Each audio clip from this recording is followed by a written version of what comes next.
realmente ella misma es un perfil interdisciplinario en vivo, y bueno, trabaja un poco la forma de disciplinamiento del cuerpo y de la subjetividad en América Latina a partir del Cojo Ilustrado. Entonces, bueno, va a seguir trabajando con los materiales del Cojo y vamos a ver por supuesto, la idea es que haya después el tiempo de preguntas, o el mismo maratón. Muy buenos días a todos. ¿Se oye bien esto? Bueno, en primer lugar, dar las gracias a Leonora por esta invitación, por haberme acogido en Crocker Suites, y donde comparto mecenazgo con Raúl. Ha sido muy agradable, también ha sido muy agradable este encuentro con los amigos y con la gente que trabaja problemas afines. La verdad que ha sido estupendo. Estoy muy contenta de estar aquí. Es mi primera participación en un evento aquí en la Bolívar y este estreno me está gustando, la verdad. Yo quería hacer una advertencia, bueno, varias, pero solo me voy a quedar con una, y es que hubo un cambio en el título de mi trabajo, porque cuando el título que aparece en el programa, cuando yo le comenté a mis hijos ese título, me dijeron que era un título tuki. Por favor, que alguien traduzca a los extranjeros lo que eso significa.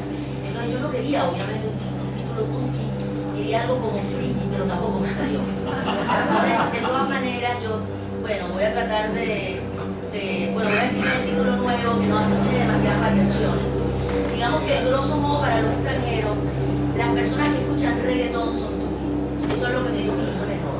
Me parece que es un criterio que es bastante aceptable. Bien. Comienzo este trabajo con un epígrafe de Derrida y dice, de mal de archivo, dice: no hay archivo, dice Derrida, sin lugar de consignación, sin una técnica de repetición y sin una cierta exterioridad. Ningún archivo sin afuera. Preliminares.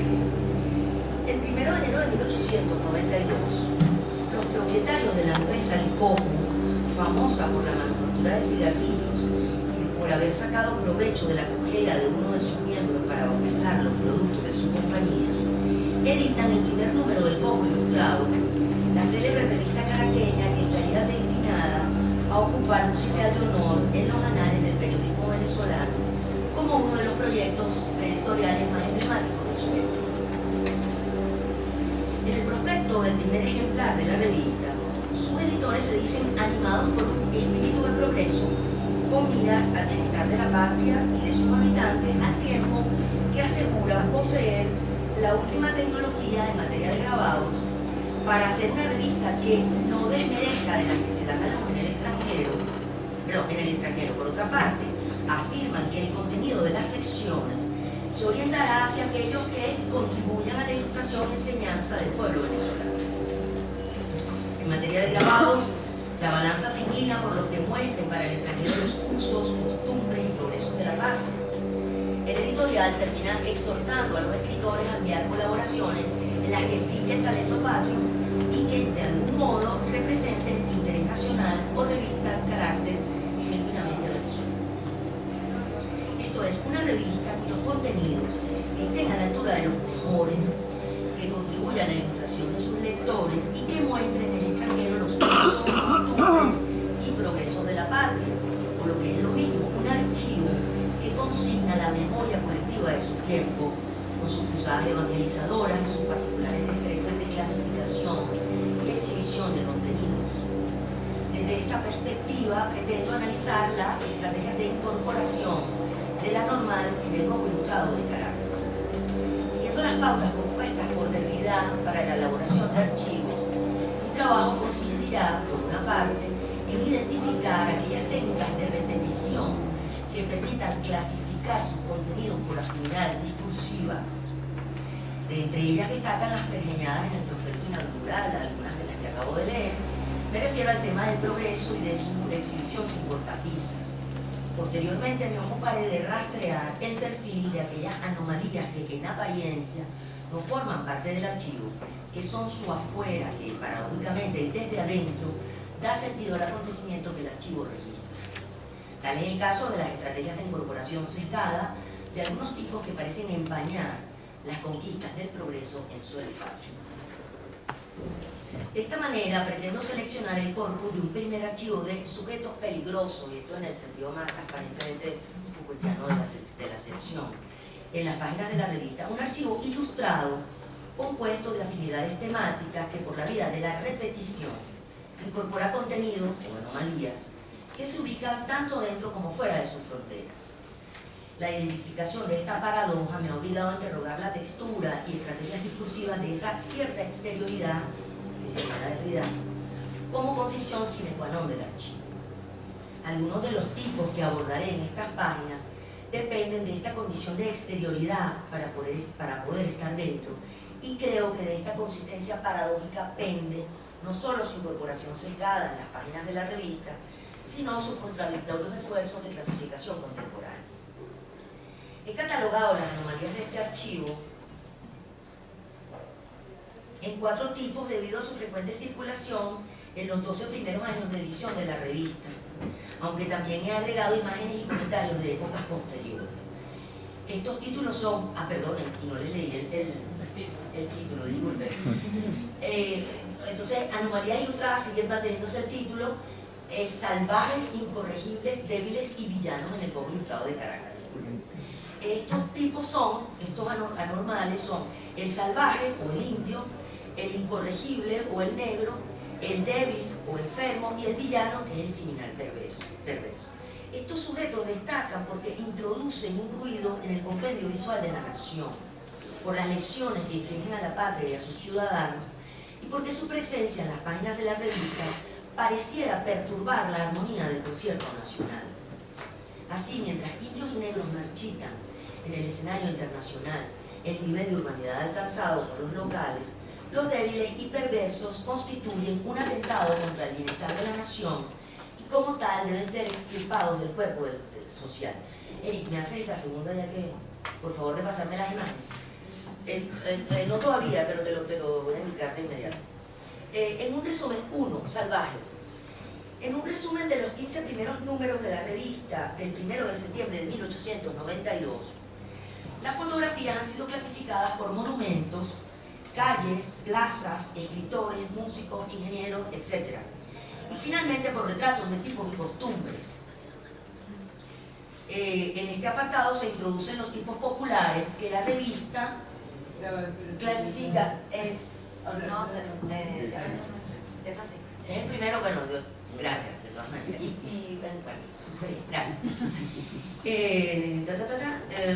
Las fotografías, como decía, habían sido clasificadas por retratos de tipos y costumbres, y en este apartado se introducen los tipos populares que la revista clasifica como lo típicamente criollo, esto es vendedores de dulces y demás productos de consumo local. Y seguidamente aparecen aquellas imágenes clasificadas como tipos diferentes. En este apartado se incluyen las fotografías de la negrita de pata en el suelo, que pronto vamos a ver, y de los tipos de tipos. Como los negros, los indios son también tipos diferentes al que somos del vendedor local. Son el afuera del archivo, que estando dentro perfila con mayor exactitud las distancias que los separan del progreso. Esas distancias pueden medirse mediante el empleo de algunas fórmulas discursivas que aparentemente lo incorporan. Este simpático ejemplar de la revista con mucha frecuencia, o por ejemplo, he aquí una imagen de uno de nuestros compatriotas del Orinoco, y uno sabe que ahí no hay concepto de patriotismo alguno, o por ejemplo, he aquí uno de los señores indios del Orinoco, etc.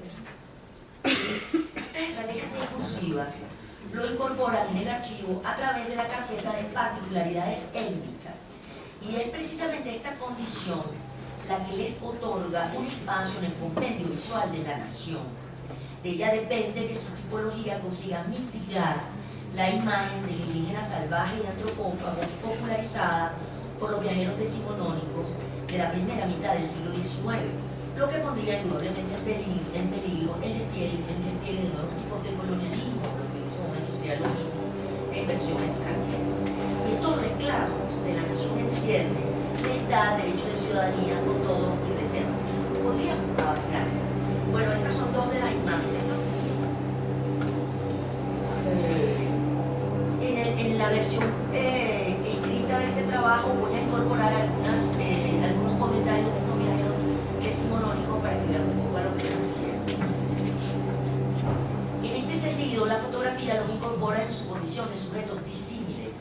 Esto es como parte del Museo Antropológico de la Nación y por esta vía ejerce sobre sus cuerpos diversos mecanismos de subordinación.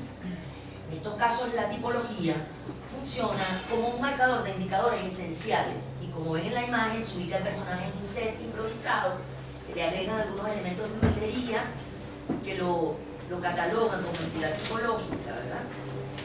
Y algunos comentarios, como el que les voy a leer de inmediato, consiguen en cierta gran medida mitigar esta imagen del salvaje en el escenario internacional. La siguiente imagen, por favor. Lo que les voy a leer ahora pertenece a esta imagen y dice: la población indígena de Venezuela puede estimarse, esto es un comentario de 1899, del 15 de agosto del 89. La población indígena de Venezuela puede estimarse en unos 340.000 individuos. En 1839 era de más de 220.000 y para 1889 se elevaba a 326.000.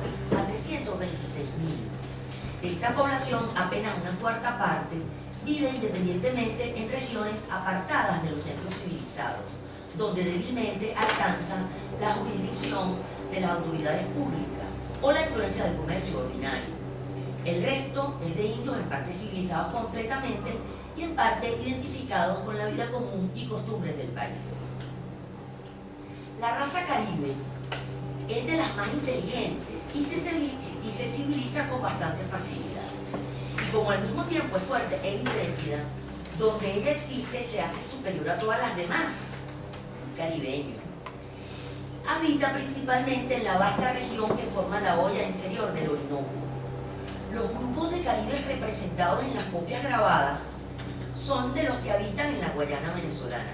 Son indios ya semicivilizados, dóciles a los hábitos de la vida ordenada, y entre quienes la obra de los misioneros catequistas no ofrece los peligros consiguientes a la resistencia y a las agresiones salvajes. 2. Incorregibles. El martes 10 de mayo del año 2011, la Asamblea Nacional aprobó en primera discusión el proyecto de ley orgánica contra la discriminación racial en Venezuela. El asunto no solo generó acaloradas discusiones en la Asamblea, sino que sirvió de abono a la algazara popular en torno al uso de un adjetivo que, a juicio de los entendidos, confirmaba el racismo latente de sus usuarios. De inmediato, los medios de comunicación social catapultaron la picardía criolla preñada de abundantes ironías acerca del uso del término negro para referirse a los descendientes africanos del país. Sin embargo, el texto del decreto no contiene ninguna referencia sobre el uso indebido de este adjetivo, ni mucho menos prescribe su reemplazo por el de afrodescendientes. A la luz de este desconcierto, nada indica que no podamos seguir hablando de novela negra, de humor negro e incluso de besos negros, y en consecuencia también de los negros para referirnos a los afrodescendientes venezolanos.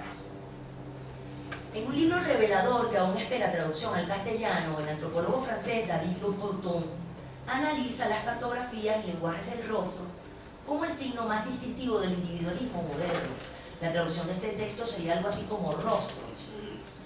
Afirma Lopoton que cuando miramos al otro, tomamos en consideración su existencia y que el cara a cara supone una mirada mutua. De allí que el no mirar también esté cargado de sentido. El sentido de la exclusión ciudadana para el caso que nos ocupa. La mirada supone un contacto. Ella toca, dice este señor, simbólicamente al otro. Y este carácter táctil está lejos de pasar desapercibido en el imaginario social. He aquí bosquejada la estrategia preferida de exclusión empleada por las élites del país en torno al cuerpo y la figura del negro. La maniobra ilustrada consiste en no mirar, desdibujando su lugar y consistencia social en el cuerpo de la nación. Frente a este silencio involuntario, sobresale un puñado de imágenes en las que la figura del negro destaca por su descontextualización cultural y por su carácter pintoresco. La siguiente, por favor, que es la famosa negrita de pata en el suelo de la que les hablaba. Y quiero que, por favor, mientras yo voy echando este cuento, vean los comentarios que aparecen. Esa y la imagen de al lado. Esta es una imagen que salió el 15 de junio de 1892.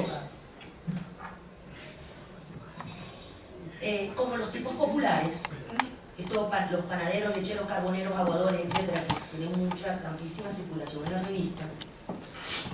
Estas imágenes forman parte de las curiosidades del país.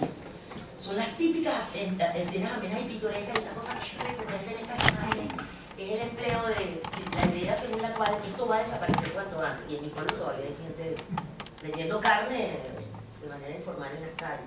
De modo que este discurso de lo que nosotros tenemos que capturar, dice el Fondo Ilustrado, todas estas imágenes que compendian lo nacional, porque esto va a desaparecer, el progreso va a acabar con todas estas imágenes. La operación supone una doble mascarada. Por un lado, el ojo del veedor local se mimetiza con los del viajero decimonónico, solo que en su caso, la exclusión ya no es proferida de manera descarnada, sino mediante la tríada humor, pintoresquismo o curiosidad. Por otro lado, su mirada ejerce en torno a la figura del negro una suerte de extranjería, convirtiéndolo en una imagen más del exotismo apta para el consumo local. Pero el negro está allí, en las calles y plazas de la nación, aunque sea el sujeto que no se nombra, como no sea para destacar su condición de orilla. Y el veedor letrado parece decir al pie de las imágenes que lo capturan: eres tan invisible o insignificante que ni siquiera te ignoro.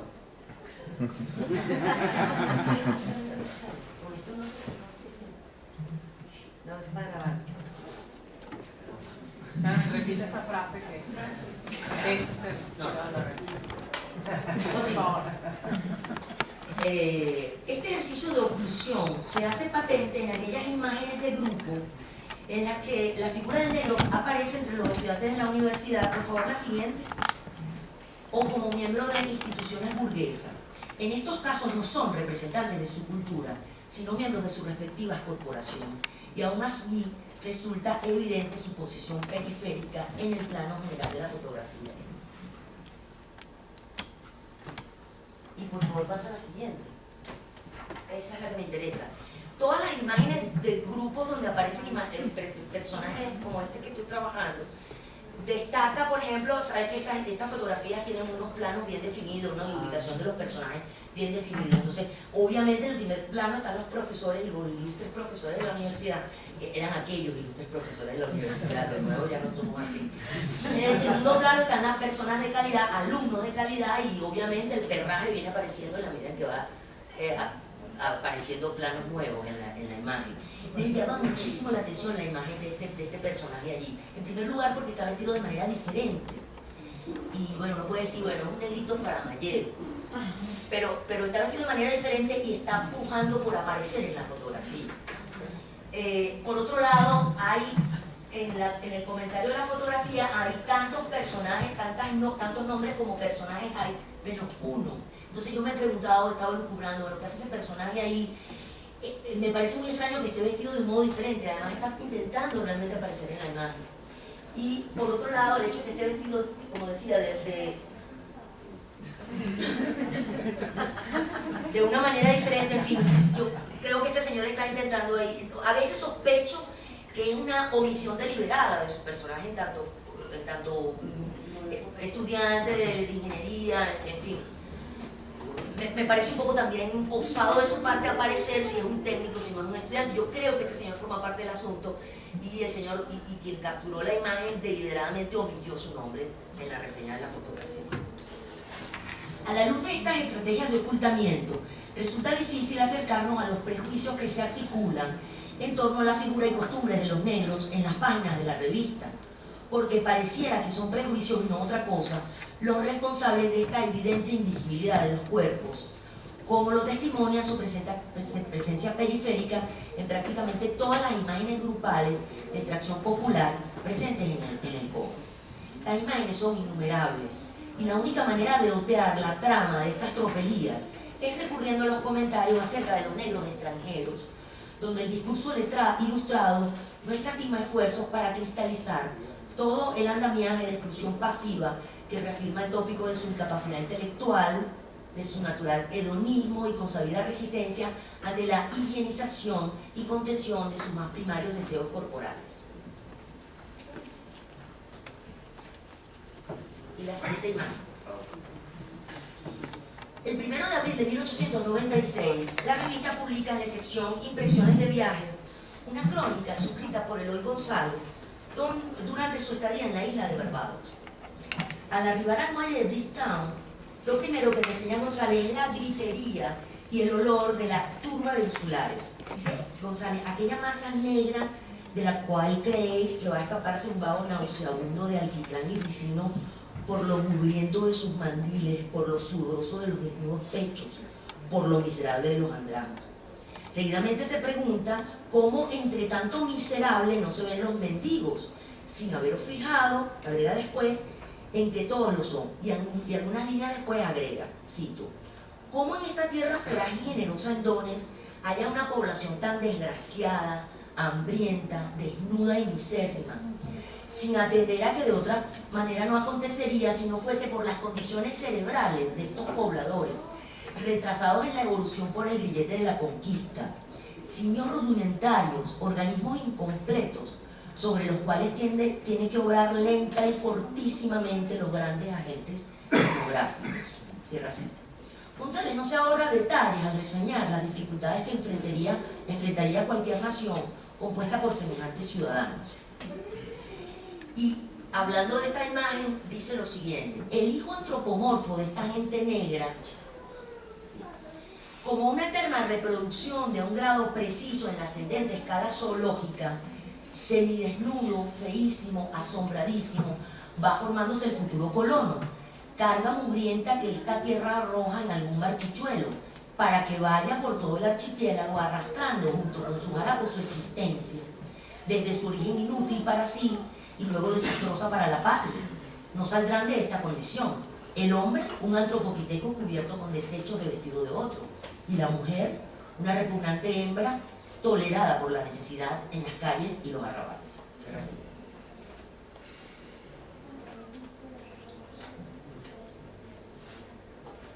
Ideas similares se articulan alrededor del rey de Ancín, por ejemplo, y su familia. La siguiente, por favor. Bueno, esta imagen, por ejemplo, introduce el asunto de la promiscuidad, que va a ser un tema recurrente cada vez que se habla de los negros. Huelen mal, son promiscuos. Este señor, por ejemplo, tiene más de 80 hijos y no sé cuántas mujeres que a su vez le sirven de esclavos. La siguiente. Ajá. O, por ejemplo, estas de el emperador de Haití, Faustino I, 1838, Faustino I en 1859, ¿no? Que introducen, por ejemplo, la variante de la ignorancia, no saben leer, o de la bufonería. El texto dice, no hay zarzuela que pueda compararse en bufonería con aquella corta en que los negros trataban de imitar los esplendores de la de Napoleón, en Inglaterra. Y la siguiente, por favor. Ah, no, por lo visto esta no es la presentación. Bueno, les comento, te puedes quedar en la anterior, por favor. Disculpen, esta no es la presentación, pero en otra imagen que espero que puedan ver en la versión escrita, por ejemplo, hay una señora que está cargando a su hijo y está mostrando una foto hermosísima, porque está mostrando al niño mirándose en el espejo. Entonces dice, coquetería de robusta criolla que pone sus cuidados en mimar al rollizo fruto de sus despreocupados amores. Bueno, este tópico de la sexualidad despreocupada, digamos, e irresponsable es recurrente, y lo del olor también es recurrente. Este concepto de raza inferior, tan caro a las entradas salvajes e incorregibles que acabo de exponer, se disputará el mismo lugar que el concepto de género en mi archivo de anomalías. Y nada más natural que así sea, digo yo, pues para la época el concepto de género comparte con el de raza el mismo horizonte de interpretación. O para exponerlo en palabras de Gabriela Nuceller, dice, así como las razas inferiores constituían el tipo femenino de la especie humana, las mujeres eran la raza inferior dentro del sistema de diferenciación sexual. Y cierra cita. No a otra cosa respondía el apelativo de sexo débil o su versión edulcorada de bello sexo para hablar de lo femenino en las páginas de la revista. Tanto la raza inferior como el sexo débil, y cito de nuevo, representaban estadios menos desarrollados del hombre blanco, parámetro absoluto de la razón y la salud. Esto es una cosa que me llama la atención de estos archivos, ¿no? Es decir, el desprecio absoluto, no es que ni siquiera es desprecio, esta gente no está pensando en que negros, indios y mujeres, tal vez mujeres sí, sobre todo al final de la centuria, pero no están pensando en que negros y indios forman parte del completo de lo nacional, sino son parte de lo nacional. Es decir, son poco menos que nada. Es decir, ni siquiera te voy a ignorar porque no estoy considerando. Entonces, hay una especie, sobre todo en el caso de los indios, porque los negros tienen menos espacio en el archivo. En el caso de los indios hay una incorporación absolutamente sesgada porque esa estrategia de incorporación al mismo tiempo están excluyendo a estos subglobales con los elementos que ya les contaba anteriormente. 3. Débiles. Una revisión de los tópicos, ¿podrías por favor la siguiente? Y nos quedamos ahí. Una revisión de los tópicos más frecuentes relacionados con la enfermedad en las páginas de la revista da un saldo en favor de la labor higienista como parte integral de la salud ciudadana. Se enarbola así el axioma por excelencia de toda la centuria que convierte a la higiene en garantía de la salud, cuando no en responsable de la enfermedad. Como ocurre en prácticamente todas las 9 naciones del continente, el saber higienista se convertirá en autoridad gubernamental, en garante del progreso y bienestar de la ciudadanía y en sociedad con las políticas sanitarias del Estado, va a representar la imagen pública de la nación. Bueno, de verdad pido muchas disculpas porque no es la presentación, no sé qué pasó, no la pude revisar antes. Tengo algunas imágenes del Hospital Vargas, van a ser frecuentes las imágenes de hospitales, ¿no? Quienes hayan echado una ojeada de Cómo Ilustrado saben que no solamente el Hospital Vargas, sino muchos hospitales del interior del país, hay hospitales en Barquisimeto, en San Felipe, en Mérida, etc. Y bueno, lo que se intenta destacar es la asepsia, el ordenamiento, los quirófanos, cómo funcionan, etc. La empresa supuso asegurar el fortalecimiento global de la salud ciudadana. De allí el diseño de redes de saneamiento urbano en las ciudades más importantes del país, tal y como estas son reseñadas en las páginas del Cobo Ilustrado.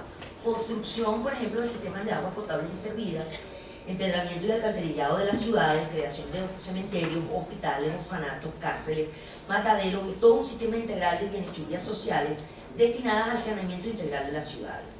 Este discurso higiénico va a introducir cambios importantes en los hábitos cotidianos de la ciudadanía.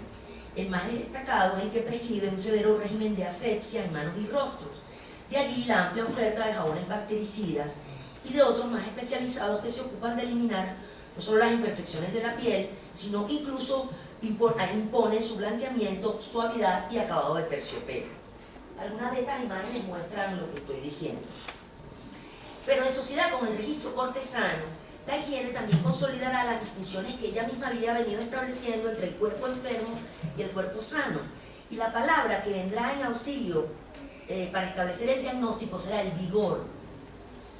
De los hombres se espera que sean corpulentos, fuertes, varoniles, y en su caso el vigor va a depender de una postura recta, pero además enderezada con la ayuda de algunos soportes ortopédicos, entre los que destacan fajas, ligueros, etc.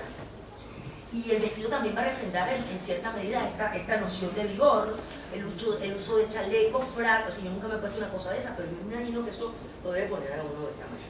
Levitas, casacas, etc. Y otros accesorios, bastones, sombreros, etc.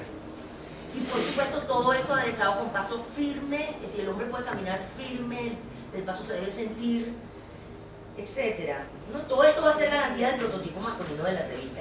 Para el caso de lo femenino, el concepto de vigor va a estar dado por la robustez del cuerpo y soporte refinado. Y esto también mediante una equilibrada combinación entre este exceso de carnes, pero también dignidad y delicadeza en los gestos y la postura del corporal. Si para el caso femenino, en el caso femenino, estos soportes ortopédicos de los que le he hablado, bueno, el corset va a ser el elemento por excelencia empleado en el siglo XIX para marcar sobre todo la sensualidad del cuerpo, ¿no? Y con algunos otros elementos como abanicos, chales, sombrillas, pañuelos, encajes, etc.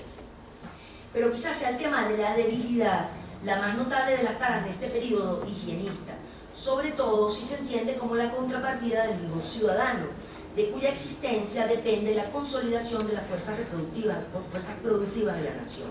Lo que es más grave, pues pone en peligro su soberanía, la incapacidad de un ejército, y esto va a ser un tema recurrente también hacia el inicio del siglo XX, Entonces les decía, porque pone entonces en peligro o la incapacidad de un ejército compuesto por razas débiles y degradadas, no apto para defender a la nación de ataques extranjeros, como lo advierte el responsable de la sección Variedades, en un análisis de la decadencia de la raza alemana basado en la exposición de alarmantes estadísticas.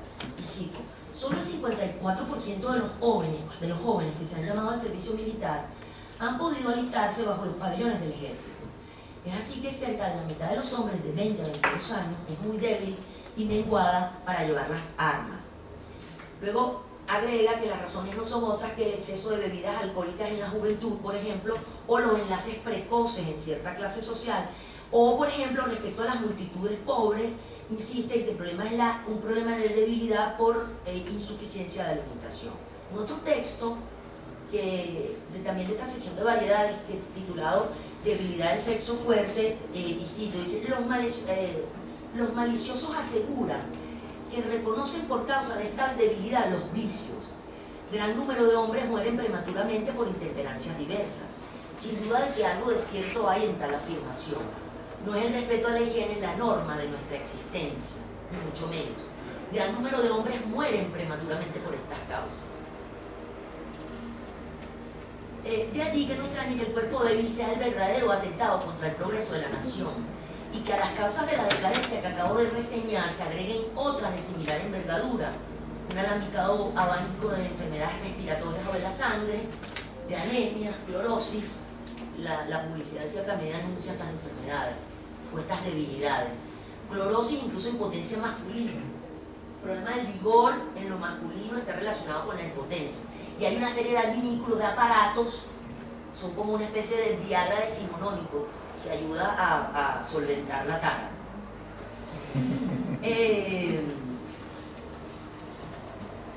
Por ejemplo, la imagen esta, los desastres de la guerra, es una cosa que me llama mucho la atención, ¿no? Continúo. En este contexto, el síndrome de la fatiga acaparará el discurso publicitario, como lo certifica la amplísima oferta de tónicos reconstituyentes para garantizar la mayor cantidad de carne en el menor tiempo posible, estimular el apetito o la producción de leche materna, junto a vinos y demás brebajes para facilitar el tránsito digestivo, la lentitud en las funciones del hígado, las afecciones escrupulosas y demás males corporales, entre los que el cuerpo enjuto pareciera ser sinónimo de enfermedad.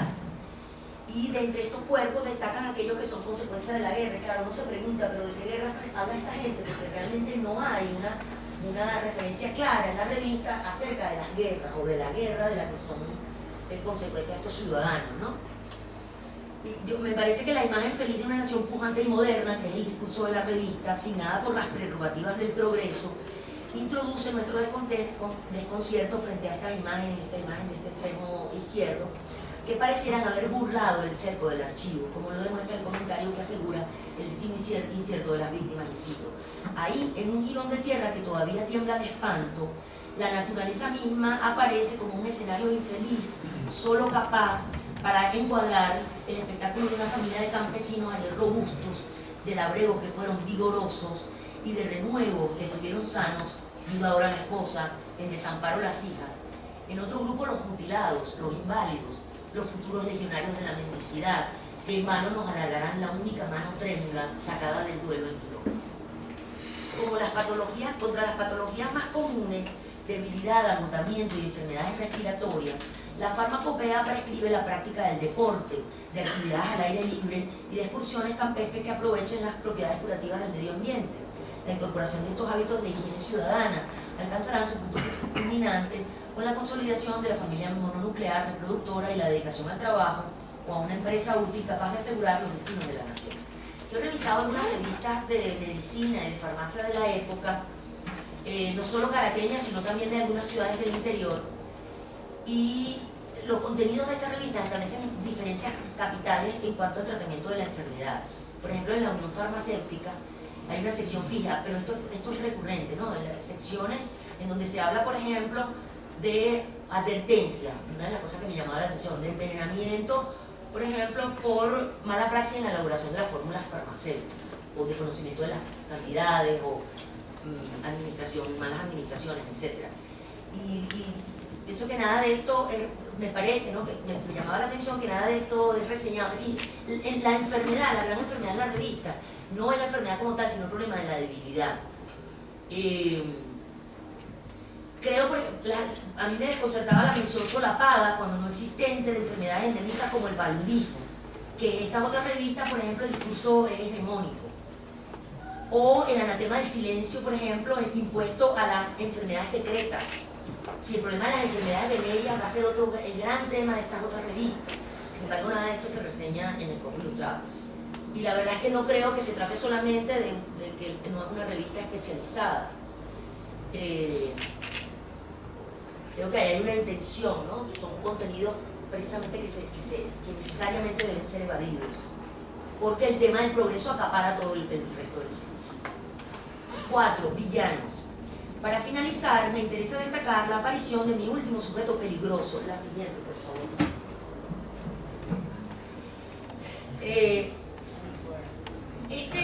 Este personaje irrumpe en el escenario de una nueva criminalidad ilustrada para relativizar las viejas categorías del monstruo criminal, esto es, del sujeto desprovisto de toda razón y cuya criminalidad solo podría explicarse por la vía de la demencia o como perteneciente al ámbito de la psiquiatría y no del discurso jurídico. Veamos el texto que explica la imagen del asesino de los hermanos Rodríguez en nuestra sección, en la sección Nuestro Trabajo.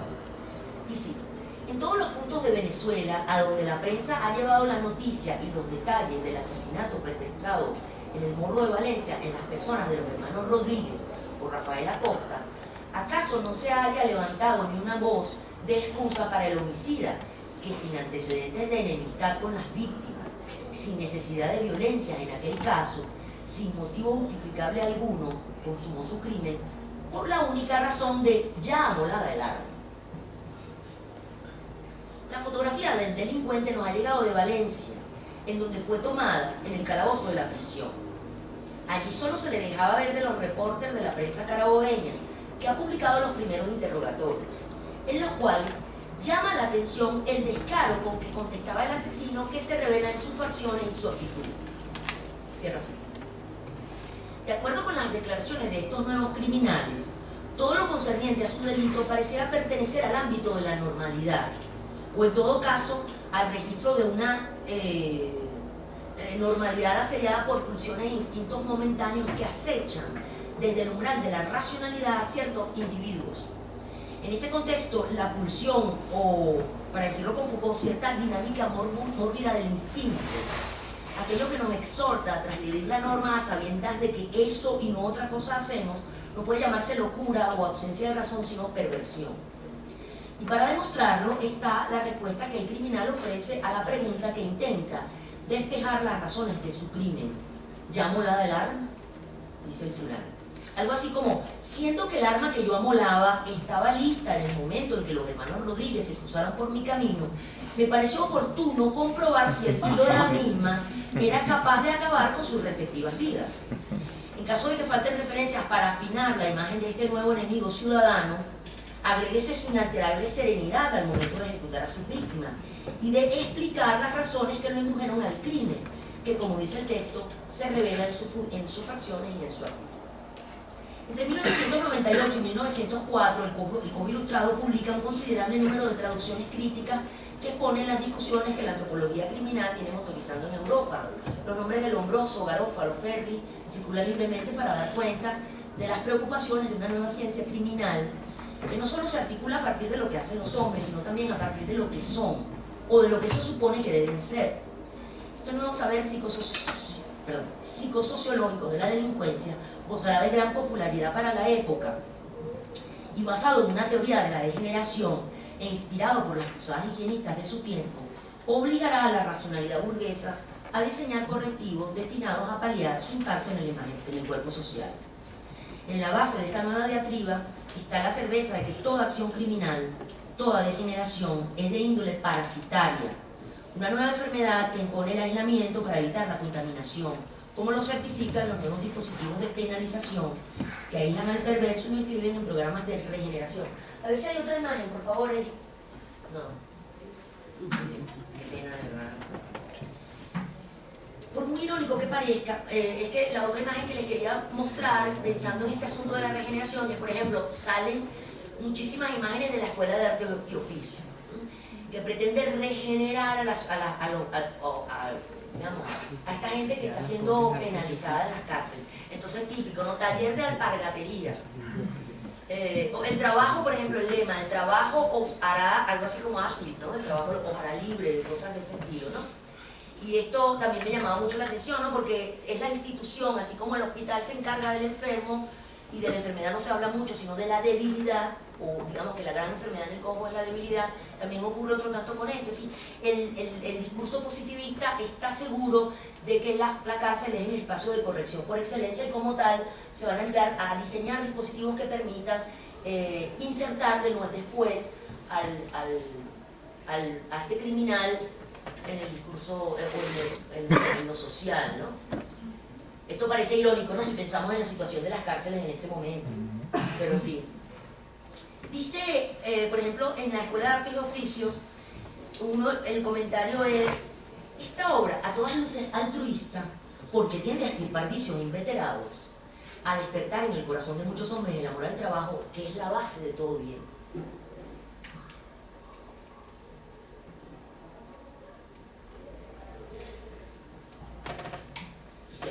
Bien, coda final. Hasta aquí mi inacabada selección de anomalías. He creído ver en los salvajes e incorregibles los signos de repetición de una paradoja, aquella que los incorpora como la fuera del archivo, marcando así su condición de exterioridad. En débiles y villanos, la confirmación de una habilidad, la que los incluye como ejemplo de la eficacia del Estado liberal moderno en el diseño de estrategias capaces de engendrar empresas eficaces y ciudadanos aptos para ejecutarlas. Las cuatro anomalías que hasta aquí he descrito no gozan, sin embargo, del mismo nivel de tolerancia en el imaginario social. Tampoco forman parte de los mismos problemas. De allí las contradicciones inherentes al archivo que los compila, y de las que estoy consciente y sé que es una cosa muy inacabada esto. De allí también el nivel de aceptación de su anormalidad en el imaginario social, que, pues, mientras el enfermo y el criminal consideran ser materia de instituciones perfectamente definidas y reguladas por el Estado, el indio y el negro apenas alcanzaron una incorporación sesgada, como lo demuestran los contradictorios esfuerzos de su reclasificación contemporánea. Seguramente en la versión escrita de este trabajo voy a detenerme un poco más en todo el asunto de la publicidad, esta incorporación del indio que ha hecho el gobierno bolivariano. Ahora no tengo tiempo. La polarización política en el país ha sacado a la luz más de una vez la ojeriza secular que cobró cuerpo en las páginas del Cojo, y de la que nadie habla abiertamente contra indios y negros. ¿Cómo entonces seguimos dando muestras de que los trapos sucios se lavan en casa? Gracias.